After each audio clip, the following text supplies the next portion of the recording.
kasih. Terima kasih sudah datang ke sini. Saya boleh tahu nama Anda siapa? Nama saya Ratika. Baik, Nur Atika, lebih nyaman dipanggil Nur atau Tika? Tika. Baik, Tika. Sebelumnya perkenalkan, nama saya Aura Mutiara Ayu. Di sini saya sebagai konselor. Nah, sebelumnya, Tika apakah sudah melakukan konseling perorangan? Belum. Baik, jika belum, di sini saya akan menjelaskan sedikit mengenai konseling perorangan. Jadi, konseling perorangan adalah suatu proses bantuan yang dilakukan secara langsung dan tatap muka antara konselor dan juga klien. Nah, dalam suasana yang nyaman, aman, dan juga penuh kepercayaan. Nah, dalam proses konseling ini, konselor tidak untuk menghakimi ataupun memaksa Tika, tetapi lebih membantu Tika untuk mengenali diri Tika sendiri, mengenali perasaan, pikiran, dan juga pengalaman yang sedang terjadi pada Tika. Nah, selain itu, konseling juga bertujuan agar Tika dapat menemukan solusi dari permasalahan Tika sendiri. Jadi, dengan melakukan konseling perorangan ini diharapkan Tika menjadi pribadi yang lebih baik dan mandiri. Diharapkan Tika dapat dan mampu mengambil keputusan dengan baik serta memiliki pemahaman yang positif terhadap diri sendiri ya. Nah, sebelum kita mulai lebih lanjut, di sini ada beberapa azas yang perlu dipahami dalam konseling perorangan ini. Yang pertama itu adalah azas kerahasiaan, yang dimana semua atau segala informasi, data, serta keterangan yang Tika sampaikan kepada saya akan saya simpan dan akan saya jaga dengan baik. Lalu yang kedua itu adalah azas kesukarelaan, yang dimana Tika datang ke sini dengan atas kemauan Tika sendiri. Nah, dengan adanya asas kesukarelaan ini, maka menjalani konseling itu dengan aman, nyaman, dan juga lebih terbuka. Nah, apakah Tika datang ke sini dengan atas kemauan sendiri? Ya, betul. Baik, selanjutnya sini adalah asas keterbukaan, yang dimana asas keterbukaan ini diharapkan Tika dapat bersikap jujur dan terbuka dalam menyampaikan apa yang Tika sedang alami pada saat ini. Nah, semakin Tika lebih terbuka dan jujur, maka akan lebih mudah untuk Tika menemukan solusi dari permasalahan Tika tersebut. Nah, selanjutnya adalah azas kekinian, yang dimana dalam proses konseling ini kita akan lebih memfokuskan pada hal-hal yang terjadi pada saat ini ya Tika. Lalu selanjutnya itu adalah azas kegiatan, yang dimana asas kegiatan dalam proses konseling ini Tika diharapkan lebih berperan aktif karena keberhasilan konseling juga sangat dipengaruhi oleh keterlibatan Tika ya. Lalu selanjutnya itu adalah azas yang terakhir adalah azas kenormatifan. Nah, selama proses konseling berlangsung kita tetap menjunjung tinggi nilai-nilai dan norma-norma yang berlaku seperti saling menghargai, terus berbicara dengan sopan, dan menjaga sikap selama proses konseling. Nah, apakah Tika sudah mengerti dari penjelasan saya? Sudah. Baik, jika sudah, apakah Tika sudah siap untuk konseling? Sudah. Baik, sebelum kita mulai, di sini saya akan menyampaikan janji konselor. Saya Aura dengan ini menyatakan bahwa saya sanggup dan bersedia menerima, menyimpan, memelihara, menjaga, dan merahasiakan segala data serta keterangan yang sudah saya terima dari Tika yang tidak boleh dan tidak layak disebarluaskan, yang tidak boleh dan tidak layak diketahui oleh orang lain. Nah, sebelum kita mulai, apakah Tika sudah siap untuk berkonseling pada hari ini? Siap. Baik, jika sudah siap, boleh ceritakan apa yang mengganggu pikiran-pikiran dan keseharian Tika akhir-akhir ini. Jadi gini Bu Aura, akhir-akhir ini saya merasa down, belum percaya diri. Terus setiap saya buka sosmed, saya melihat update teman-teman saya, ada yang di S2, ada yang karirnya bagus. Terus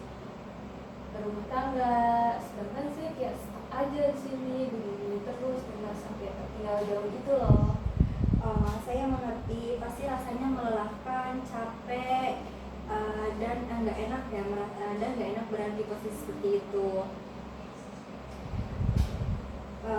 Berarti rasa kurang percaya diri dan rasa perasaan tertinggal ini itu asalnya setelah kamu melihat sosial media mengenai kesuksesan teman-teman kamu ya? Iya betul Bu, kayak jadi kepikiran aja gitu semalaman. Saya kayak membandingkan perasaan saya, kayak kepikiran gitu. Saya jadi menyalahkan diri sendiri, kenapa ya masih gitu mereka. Terus habis itu dan sedih dan masih tidak berguna dengan alasan yang tidak jelas. Oh baik, tapi Tika sering kayak nangis-nangis gitu nggak kalau malaman kayak kepikiran gitu-gitu, pikiran sampai nangis gitu? Oh iya sering nangis gak jelas, meraung-raung. Itu gitu aja sih Bu. Oh baik. Oke Tika, baik. Boleh diceritakan lebih mendalam lagi apa sih yang membuat Tika tuh kepikiran sampai nangis-nangis kayak gitu nggak jelas semalaman gitu ya? Boleh diceritakan Tika setelah Tika melihat ketika melihat media sosial mengenai kesuksesan teman-teman Tika di media sosial. Saya langsung berpikir seperti ini, kenapa sih saya nggak bisa untuk mereka? Terus kok bisa sih mereka hebat banget? Terus apa saya kurang berusaha ya? Terus kayak di pikiran saya mereka merasa sempurna banget, kayak nggak ada masalah gitu, nggak ada beban aja seperti saya.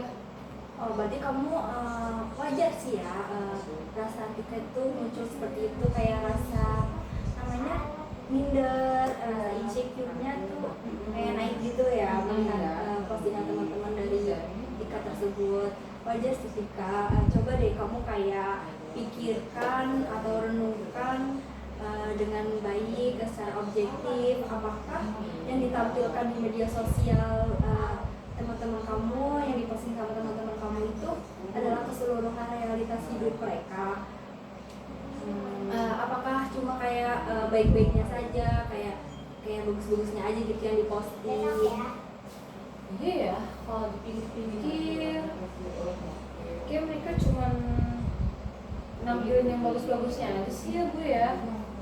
Ya nggak mungkin dong mereka memposting kegagalan, terus apa kesusahan mereka di sana, ya nggak sih Bu? Iya benar juga Tika. Nah itu Tika sudah tahu ya.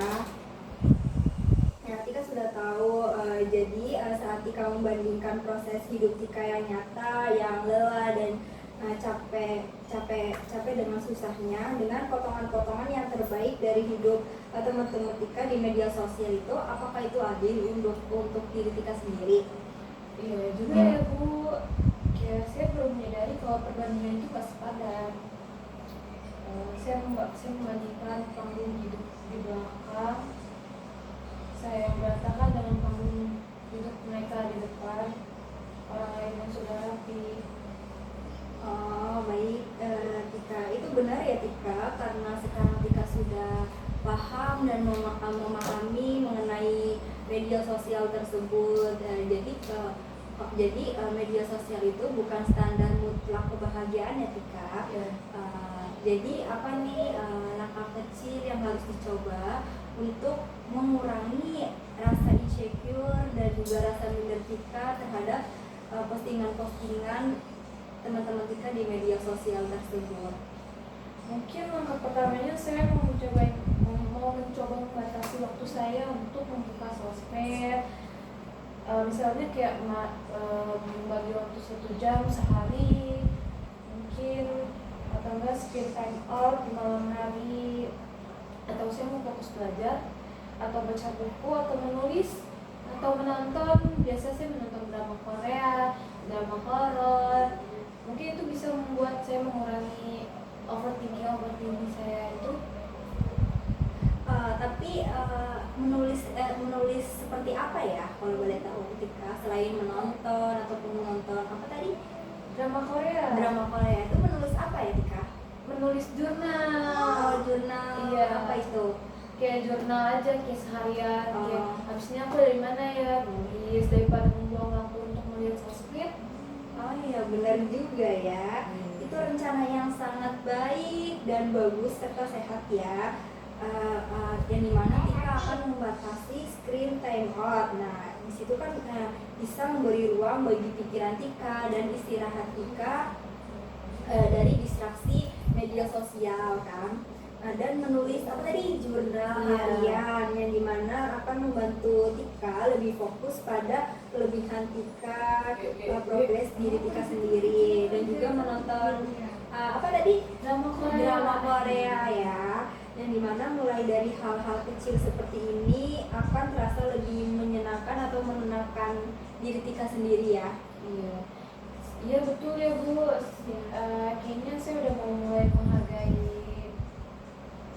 proses hidup saya sendiri tanpa harus membandingkan dengan orang lain, dengan teman-teman saya, dengan siapa aja gitu. Baik. Baik, luar biasa. Saya sangat menghargai komitmen Tika untuk mengapresiasi diri Tika sendiri, seperti tadi menulis jurnal harian ya, itu sangat bagus ya. Terus bagaimana perasaan Tika sekarang setelah kita mengobrol permasalahan Tika? Perasaannya kayak lebih jadi plong gitu Bu, lebih gitu lega ya? aja gitu Bu. Kemarin sih kayak merasa aduh tertekan banget nih, banyak pikiran Sampai nangis gitu Iya, ya? sampai nangis gitu. Kayak ya udah gitu. Sekarang udah lumayan lah plong karena udah diluapkan dan dibicarakan. Biasanya saya pendam sendiri sih Bu. Biasanya sering pendam di itu ya, pendam sendiri di kamar, Iya, lihat media sosial teman-teman Tika gitu ya. Iya. Kalau kita itu kayak nggak ada perubahan ataupun nggak ada usaha gitu lah ya. Iya.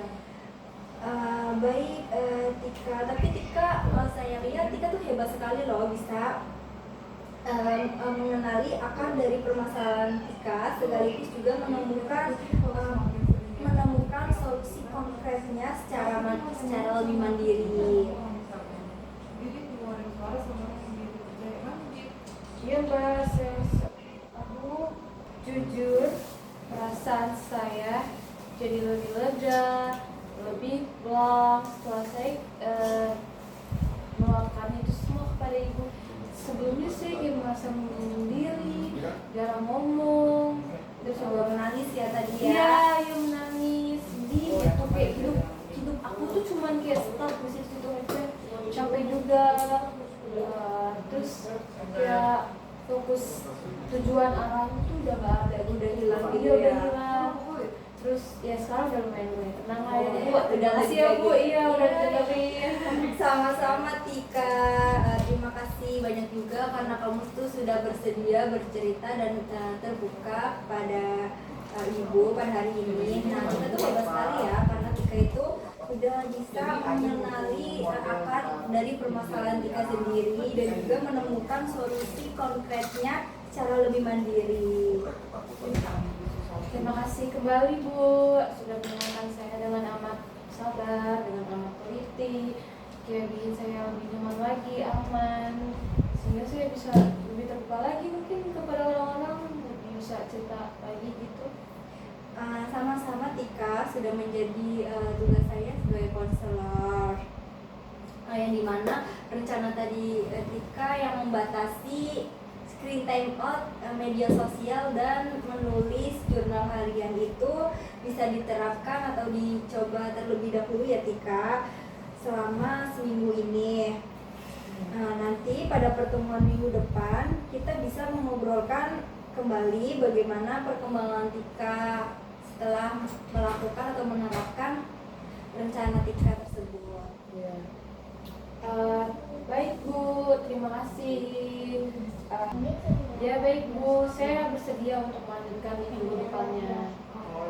Baik, kalau begitu untuk sesi hari ini bisa dicukupkan ya selama di sini.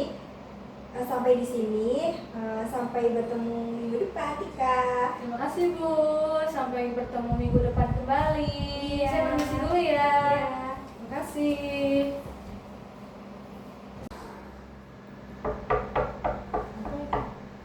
Assalamualaikum.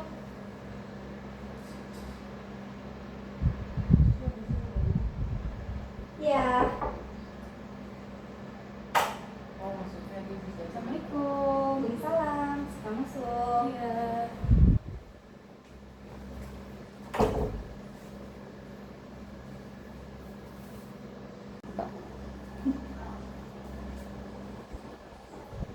Silakan duduk, Tika. Terima kasih.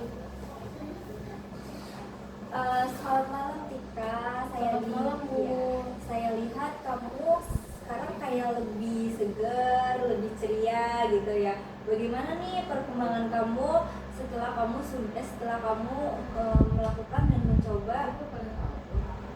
mencoba mengenai membatasi sosial media, screening all sosial media dan juga menulis jurnal harian, ya, Tika. Bagaimana itu perkembangan kamu? Oke, selamat malam juga ya Bu. Kabar saya jauh lebih baik, lebih tenang, lebih kalem ya, terutama.